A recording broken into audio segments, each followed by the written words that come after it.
There are two things I want to share about my writing life before 12 by 12. And the first is that it lacked commitment. So even though I'd already started querying, getting published still felt like a pipe dream to me. It was so far away. It was this someday thing. And it was when I decided to register to become a 12 by 12 member that I really told myself, I'm going to make this happen. I'm going to turn my passion into a career. I remember the exact moment. I was at the beach, I was staring at a sunset, end of the year, reflecting, and I really felt that resolve to not just make the jump, but to dive deep into the proverbial waters of Kidlit.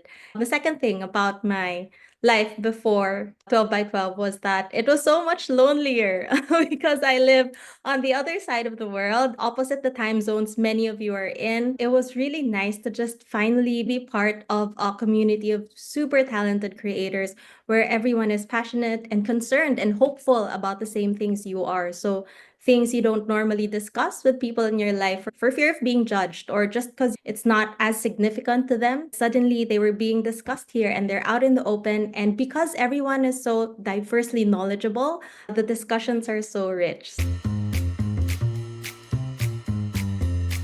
Beginning for me, it was really more about the challenge and getting the 12 drafts done.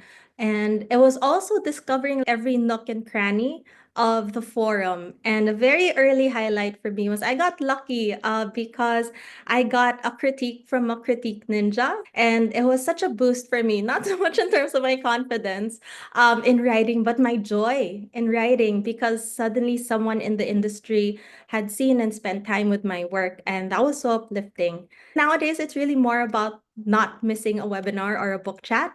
Those are so valuable to me because no matter how busy I am, it's my push to keep learning, to remind myself that I have to keep learning about the craft.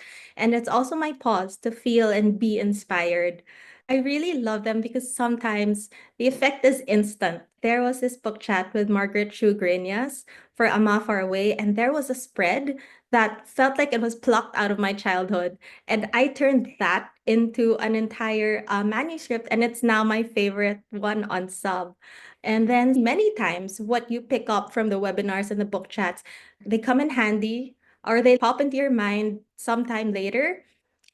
A recent example that I've thought about is that there's this spread. I saw it in when Marcy Colleen read Survivor Tree to us. And there was this scene where silence was so powerful. And I've applied that to something that I'm writing.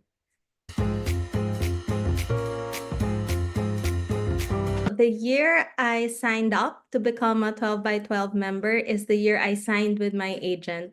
And it's also the year that we sold this. And so now, so isn't it cool? And it's now a book.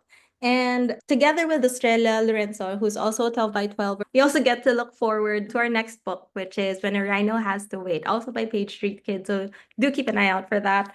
And honestly, the huge success for me is that I am among a handful. Like you can literally count with your child painted nails how many Filipino authors there are who live and work here in the Philippines, who are represented and published in the US. And because of that, I have been on the newspaper, I've been on a news program, and I've even become a 12 by 12 featured author, which, when I look back at that time when I was staring at the sunset, I never even dared to dream that something like that could happen. And I get to share this with you. So 12 by 12 has been and continues to be a really big part of my kidlit journey.